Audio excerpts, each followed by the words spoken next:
Gadis cantik yang satu ini bernama Wati. Dia adalah seorang ketua OSIS yang dikagumi di sekolahnya. Begitu banyak prestasi yang ia peroleh hingga menjadi pusat perhatian. Ia pun mempunyai seorang wakil bernama Udin yang tak kalah populer di sekolah tersebut. Di sisi lain, si Cecep adalah seorang siswa biasa, tak lebih dari sekedar rakyat jelata. Kehidupan si Cecep dan mereka bagaikan langit dan bumi yang sangat berjauhan. Suatu hari tanpa sengaja mereka bertiga pulang sekolah berbarengan. Cecep sangat terkejut bisa pulang bareng dengan dua sosok orang terkenal di sekolahnya. Bahkan mereka bisa saling berdialog satu sama lain. Cecep tadinya mengira mereka berdua adalah sosok orang yang sombong, tapi ternyata mereka berdua cukup ramah dan baik hati. Di tengah jalan, di bawah guyuran hujan, tiba-tiba mereka mendengar ada suara lonceng. Namun si Cecep tidak mendengar suara tersebut dan hanya Wati dan Udin yang mendengarnya. Seketika itu muncul lingkaran cahaya mengelilingi mereka, dan mereka pun dipindahkan ke dunia lain.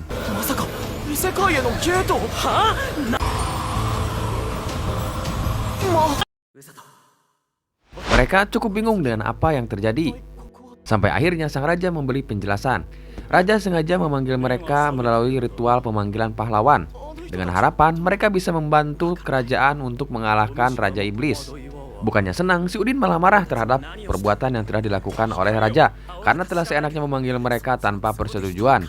Cecep berusaha menenangkan Udin, dan raja pun meminta maaf atas kejadian ini. Raja juga berharap mereka akan tetap membantu kerajaan menghadapi Raja Iblis. Udin bertanya dari mana raja tahu kalau mereka adalah seorang pahlawan. Kemudian raja menjawab, bukankah kalian mendengar suara lonceng sebelum dipanggil ke dunia ini? Wati dan Udin mendengar suara lonceng tersebut, tapi tidak dengan Cecep. Dengan demikian, si Cecep tidak sengaja terpanggil ke dunia ini ataupun terseret.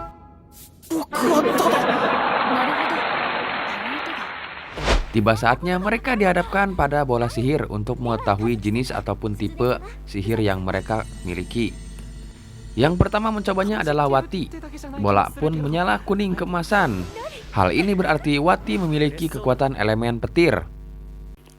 Kemudian giliran Udin, dan bola kristal pun bersinar putih terang. Hal ini menandakan bahwasanya si Udin memiliki elemen langka, yaitu elemen cahaya. Tiba saatnya giliran Cecep. Saat dia menyentuh bola kristal, si bola pun menyala hijau, bagaikan batu jamrud. Tapi ekspresi yang muncul pada pendeta seperti terkejut dan ketakutan melihat aura warna yang muncul pada bola kristal. Dia pun langsung membawa Cecep menemui raja. Saat raja mengetahui warna sihir dari si Cecep, raja pun sama terkejutnya dengan pendeta tersebut, dan dia pun terlihat sangat khawatir. Cecep masih bingung dengan apa arti dari warna yang muncul pada bola kristal. Apakah elemen sihir miliknya cukup membantu atau malah akan menjadi malapetaka? Tiba-tiba muncul sesosok wanita yang ditakuti oleh seisi kerajaan. Ia bertanya tentang proses pemanggilan pahlawan, apakah sudah berhasil ataupun tidak. Raja pun berkata bahwa proses pemanggilannya telah berhasil. Namun pada saat si wanita mengetahui warna elemen sihir si Cecep, dia pun tampak antusias untuk memiliki si Cecep. Raja langsung menyuruh penyihir kerajaan untuk menjauhkan si Cecep. Tapi dengan gesitnya si wanita tersebut berhasil membawa si Cecep ke base campnya. Ternyata wanita tersebut adalah grup penyelamat, atau bisa dibilang pasukan penyembuh. Warna hijau pada bola kristal yang dimiliki oleh si Cecep menandakan bahwasanya si Cecep memiliki kemampuan penyembuh, dan dia pun tertarik untuk melatihnya. Namun cara yang ia gunakan untuk melatih cukup ekstrim, hingga sang raja enggan memberikan izin karena khawatir dengan si Cecep. Tapi apa boleh buat, ternyata si wanita tersebut berhasil membawa lari si Cecep menuju tempat pelatihan. Di sana ia juga bertemu dengan para senior-seniornya yang telah terlebih dahulu latihan di tempat itu. Penampilan seram mereka membuat si Cecep ini ketakutan. Mau tidak mau si Cecep pun harus terbiasa dengan keadaan di tempat itu.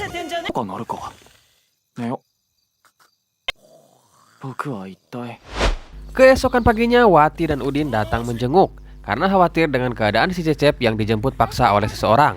Si Cecep pun menjelaskan bahwasanya dia baik-baik saja, dan mulai sekarang dia akan menjalani pelatihan neraka agar bisa membantu Wati dan Udin di medan perang. Mendengar hal itu, Wati dan Udin jadi sangat bersemangat untuk berlatih menjadi pahlawan agar bisa menyelamatkan semua orang dan bisa segera kembali ke dunia asal. Arigatou, Usato. 2人の服かなりイケてますし。Pelatihan neraka pun dimulai. Di hari pertama, si Cecep disuruh untuk dapat merasakan energi sihir miliknya agar dapat disalurkan atau dikeluarkan. Dalam benaknya, ia berpikir bahwasanya ini mah gampang, bukan pelatihan Raka sama sekali. 射召喚された者には文字翻訳の魔法をこんな訓練なら僕でもやっている。読んでおけ。この世界の国家 Keesokan harinya si Cecep disuruh untuk berlari bersama anggota lain. Di sini ia selalu tertinggal dan jadi bahan ejekan. Setiap hari ia disuruh untuk berlari dan saat berhenti karena kelelahan, ia akan dihajar oleh Kak Ros yang merupakan mantan pasukan militer kerajaan. Ia pun sedikit demi sedikit mulai mengeluh dengan pelatihan berat yang ia jalani. Hingga sampai pada satu titik di mana ia merasa sangat kelelahan, tiba-tiba tanpa sadar ia mengeluarkan sihir penyembuh miliknya dan memulihkan setiap luka yang ia alami, juga rasa capek yang ia derita. Ia pun sedikit demi sedikit mulai bisa mengendalikan kemampuannya untuk berlatih. Sejak saat itu, ia tidak lagi merasakan lelah ataupun capek pada setiap latihannya. Kak Ros yang mengetahui hal itu menambah porsi latihan untuk si Cecep. Si Cecep diberikan beban berlebih pada setiap latihannya, tapi hal itu tidak mematahkan semangat si Cecep, justru malah membuatnya menjadi semakin bersemangat. Sedikit demi sedikit perubahan fisik pada si Cecep pun mulai terlihat. Dia mulai memiliki tubuh yang kekar dan berotot. Si Udin dan Wati yang melihat pelatihan keras si Cecep menjadi sangat kagum terhadap si Cecep. Berbeda dengan pelatih kerajaan, dia menentang metode pelatihan yang dilakukan oleh Kak Ros karena terlalu keras dan dapat mematahkan semangat para pahlawan. Namun tidak dianggap oleh Kak Ros dan dia beralasan bahwa dia mempunyai metode pelatihannya tersendiri. Cecep, Udin, dan Wati pun pergi mencari tempat lain untuk bercerita. Mereka pun saling bertukar cerita tentang pelatihan yang mereka alami. ああ、この先輩訓練自体は厳しいか。勇者として戦うことになるんだから。教えてくれるウェルシーさんも俺た Pada suatu hari, si Cecep dibawa Kak Ros ke hutan kegelapan Linger atau sarang monster untuk menyelesaikan pelatihan bertahan hidup. Cecep akan dianggap lulus jika dia berhasil mengalahkan beruang Grand Grizzly. Sontak si Cecep langsung bergetar ketakutan karena merasa ia takkan pernah sanggup untuk mengalahkan beruang ganas tersebut.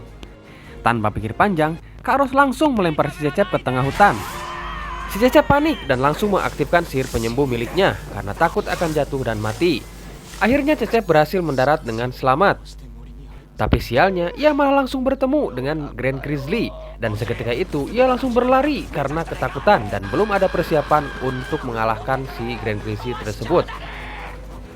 Ia pun terpaksa melompat ke air terjun untuk menghindari kejaran dari Grand Grizzly.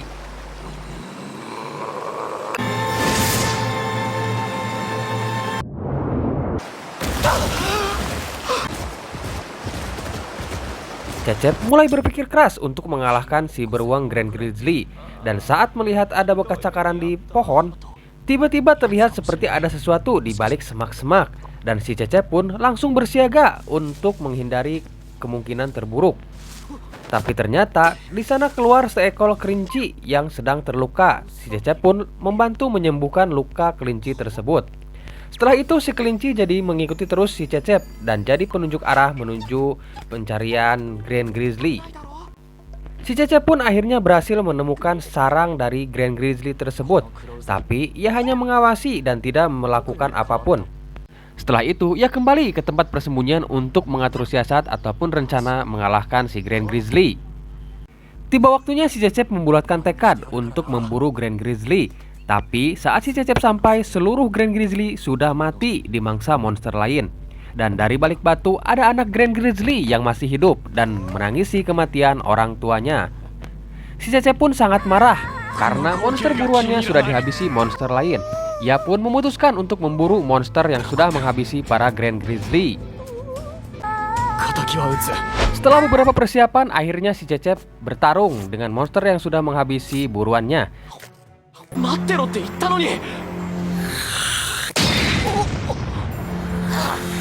Cecep hampir mati dimangsa, tapi untung cepat menghindar. Monster ular ini ternyata sangat tangguh, bahkan berhasil menggigit lengan si Cecep.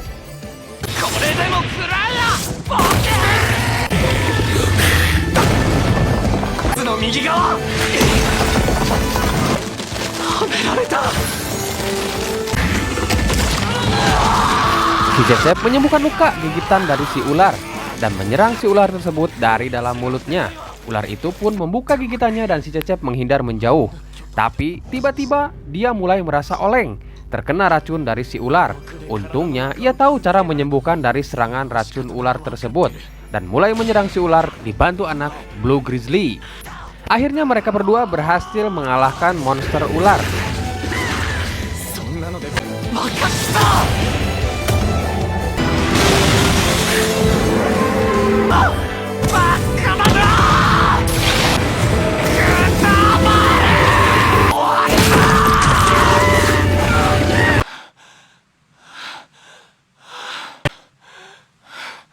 Tiba-tiba saat si Cecep kehabisan energi sihir dan tidak bisa bergerak, si monster ular kembali bangkit dan hendak memangsa si Cecep. Saat merasa ia akan hampir mati, tiba-tiba Kak Ros muncul dan menyerang si monster ular dengan satu serangan sampai mati. Si Cecep pun dianggap telah berhasil dari ujian kali ini, dan Blue Grizzly menjadi teman seperjuangan si Cecep, ikut kembali ke base camp.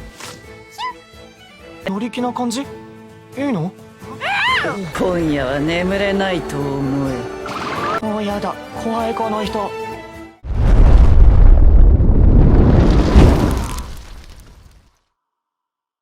Esokan harinya si Cecep disuruh Kak Ros untuk berlatih seperti biasa. Hanya saja kali ini ia harus berlari sambil menggendong Blue Grizzly. Hal ini dimaksudkan sebagai simulasi saat nanti si Cecep jadi unit penyelamat di medan perang dan harus menyelamatkan pasukan kerajaan yang terluka. Ditambah lagi, para seniornya juga ikut menyerang si Cecep. Dengan dalih mereka berpura-pura menjadi musuh atau pasukan Raja Iblis. Si Cecep pun berlari dan terus menghindari setiap serangan hingga akhirnya ia sampai di pusat kota dan tak sengaja bertemu dengan seniornya dari regu penyelamat atau mantan pasukan penyelamat. Hasil latihan neraka Kak Ros yang menyerah karena merasa tidak kuat menjalani pelatihan tersebut. Tapi, meski sudah berhenti dari pelatihan, ia masih bekerja di pusat kota sebagai penyembuh di salah satu klinik kerajaan. 自分の体を治すのが得意 Setelah itu, si Cecep diajak Kak Ros untuk menemui Wati dan partinya.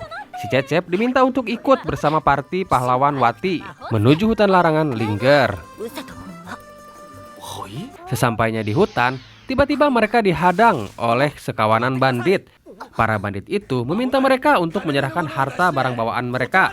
Bukannya takut, justru si Wati malah tampak terlihat antusias dan langsung memamerkan kemampuannya di hadapan si Cecep. Saat sedang bersenang-senang menghajar bandit, tiba-tiba datang sekawanan monster dari hutan berlari ke arah mereka.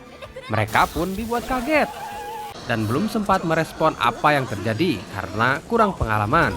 Tiba-tiba ada monster yang menyerang si Wati. Dan Cecep pun langsung menolongnya, tapi sialnya mereka malah terjatuh ke pedalaman hutan dan berakhir di air terjun. Cecep berusaha melindungi Wati dengan sihir penyembuhnya.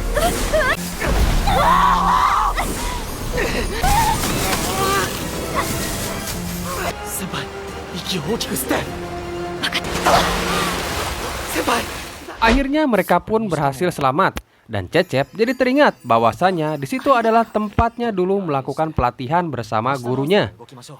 Mereka pun mulai mencari tempat untuk beristirahat dan mencari bahan makanan. Si Cecep merasa sangat terbantu dengan kemampuan sihir petir yang dimiliki oleh Wati.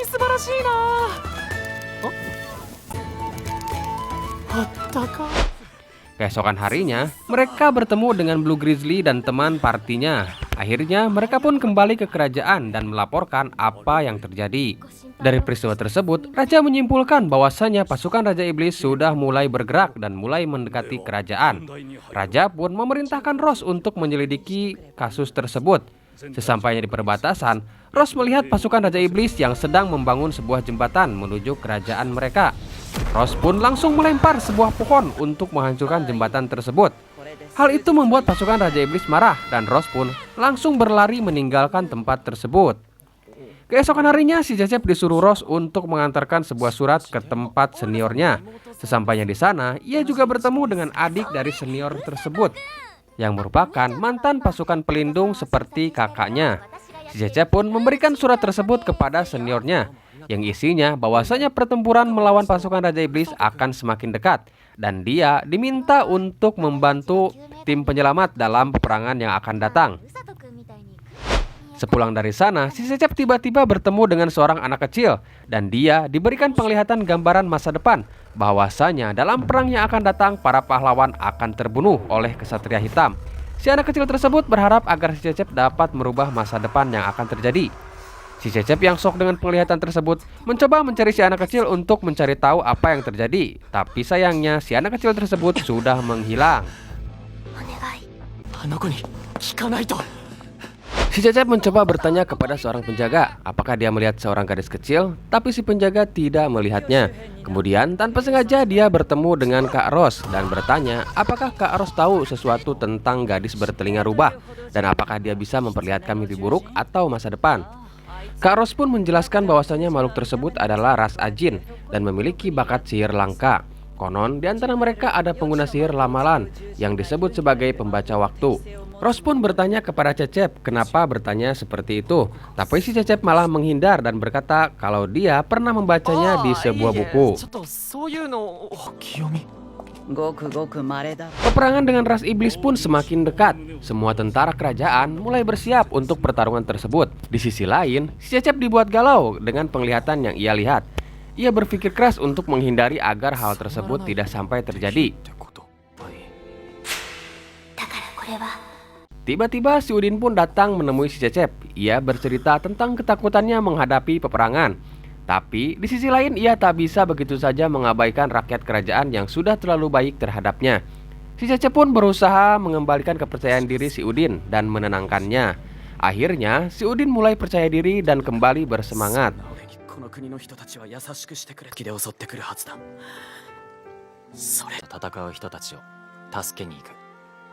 Si Udin dan Cecep pun mulai membulatkan tekad dan membuang jauh-jauh rasa takut mereka demi melindungi kerajaan dan warga kerajaan.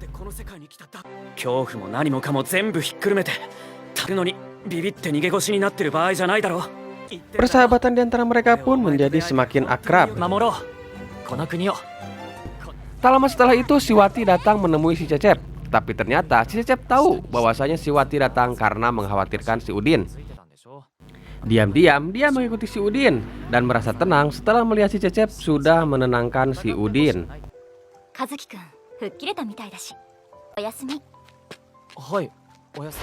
Hari yang ditunggu pun tiba. Para pasukan kerajaan mulai berkumpul di bawah pimpinan kedua pahlawan Udin dan Wati.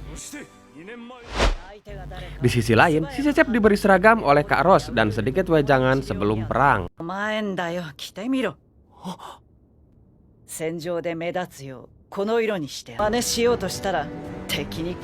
Regu penyelamat pun akhirnya berangkat. Di perjalanan, Ros kembali teringat kenangan 5 tahun lalu saat dia menjadi komandan batalion di kerajaan.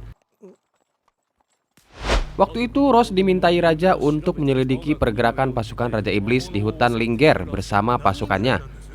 Hubungan antara Ros dan pasukannya cukup dekat, terlebih dengan wakil kaptennya yaitu Owl. Ros pun memberitahu misi ini kepada pasukannya. Owl dan pasukan lain tampak senang dengan misi tersebut.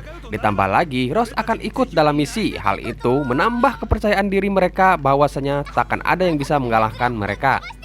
Mereka sangat percaya dengan kemampuan yang dimiliki oleh Ros. Sesampainya di hutan, mereka menemukan pasukan Raja Iblis yang sedang memburu monster. Entah apa tujuan mereka melakukan hal tersebut. Saat Ros bertanya pun, mereka enggan untuk mengatakan misi mereka. Bentrokan pun tak bisa dihindari. Ros bertarung dengan komandan pasukan, sedangkan Owl dan yang lain melawan para bawahannya. Ros dan Iblis bertarung dengan sangat arogan. Iblis menggunakan sihir angin untuk melukai Ros. Tapi setiap luka yang diberikan tak berdampak karena disembuhkan oleh sihir penyembuh milik Ros. Ros pun melempar pepohonan ke arah Iblis dan si Iblis pun hanya terus menghindar dan berlari menunggu kesempatan untuk menyerang Ros. Akhirnya si Iblis berhasil mengurung Ros dengan pisau angin. Tapi dengan sihir penyembuhnya Ros mampu meloloskan diri dengan mudah.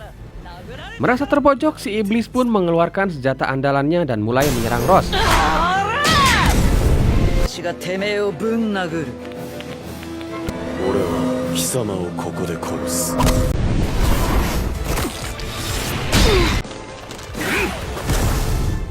Di sisi lain, Owl dan pasukan lainnya kehilangan kepercayaan diri saat mereka melihat salah satu teman mereka terbunuh.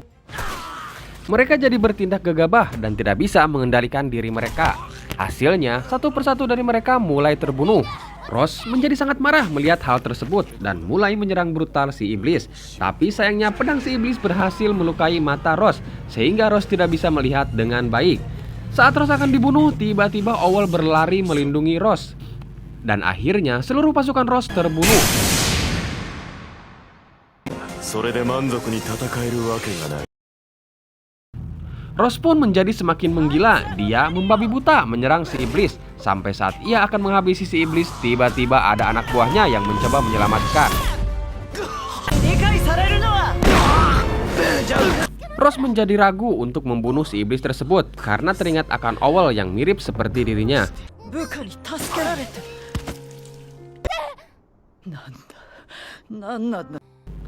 Ross pun membiarkan si iblis tersebut melarikan diri. Sejak saat itu, ia berhenti menjadi pasukan batalion kerajaan dan membentuk unit penyelamat. Itu adalah luka terdalam yang Ross alami. Bahkan, ia sampai tak menyembuhkan luka di matanya, padahal ia mampu melakukannya. Kembali ke masa sekarang, peperangan dengan ras iblis sudah dimulai. Para pasukan penyelamat mulai menyembuhkan setiap korban peperangan. Mereka berlarian ke medan perang dan membawa korban yang terluka untuk disembuhkan. Di sisi lain, si Udin dan Wati menemukan lawan yang cukup sulit untuk dihadapi. Setiap serangan yang diberikan mampu ia kembalikan.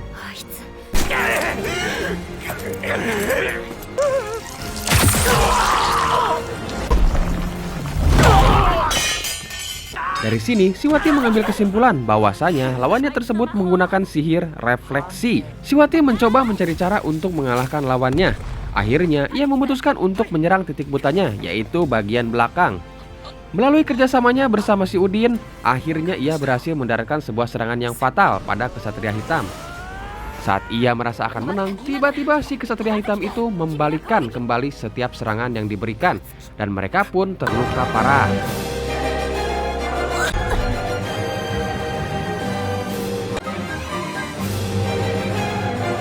Tepat di saat mereka akan dihabisi, tiba-tiba si Cecep datang sambil mendaratkan pukulan kepada Kesatria Hitam. Si Cecep pun langsung bergegas membawa mereka pergi sambil menggunakan sihir penyembuh kepada Wati dan Udin. Wati yang melihat bekas pukulan si Cecep pada Kesatria Hitam mulai menyadari sesuatu. Bahwasanya ternyata pukulan sihir penyembuh dari si Cecep mempan terhadap Kesatria Hitam dan tidak dipantulkan. Wati pun langsung memberitahu si Cecep tentang situasi yang terjadi.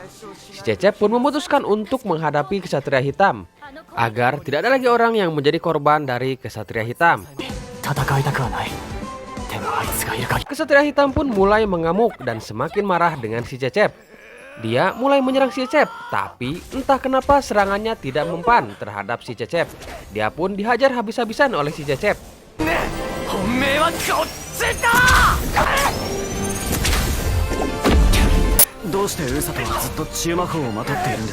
Ternyata kelemahan dari sihir refleksi milik Kesatria Hitam adalah sihir penyembuh milik si Cecep.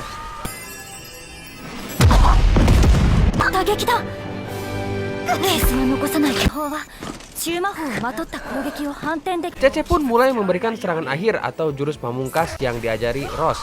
Seketika itu, seluruh baju jirah Kesatria Hitam mulai menghilang dan tampak seorang gadis iblis di balik baju jirah tersebut.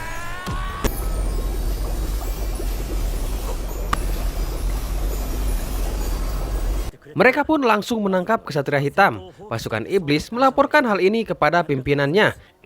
Dan pimpinan iblis menyuruh seluruh pasukannya untuk mundur. Tapi sialnya saat si ular ingin mundur, dia sudah dihadang oleh pahlawan dan berhasil dihabisi.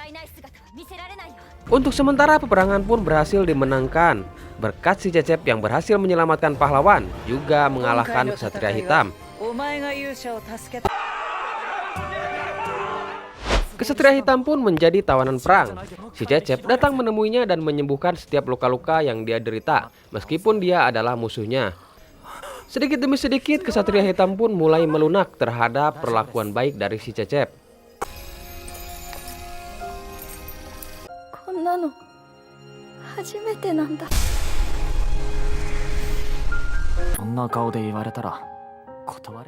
Si Cecep, Udin, dan Wati mulai kembali berlatih seperti biasa. Sementara itu, Raja memberikan sepenuhnya pengawasan Kesatria Hitam di bawah komando Ross. Dan Ross pun membawa kesatria hitam ke base camp untuk dijadikan anak buahnya. Tentunya sebelumnya kekuatan sihir kesatria hitam ini sudah disegel dengan menggunakan suatu artefak. Kesatria hitam pun mulai menjalani pelatihan neraka dari Ross.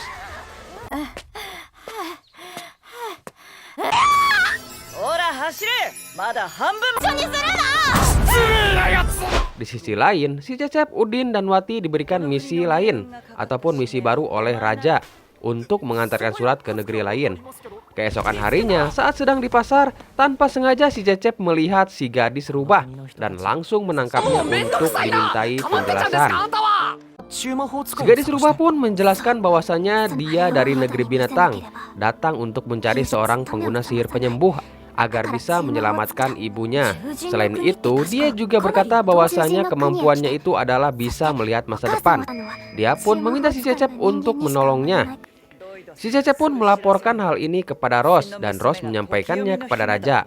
宇崎姫は獣人に対しての厄災を予知し、そんなに大事なんですか？大事も大事。 Akhirnya Raja pun memberikan izin kepada si Cecep, Udin, dan Wati untuk singgah di negeri binatang atau Ajin sambil menjalankan tugas pengantaran surat kerajaan. Misi baru pun akhirnya terbuka. Penasaran dengan kelanjutan ceritanya?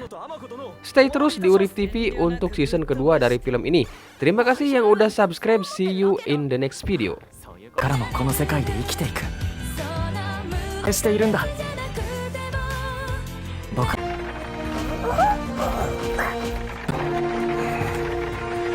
さとくん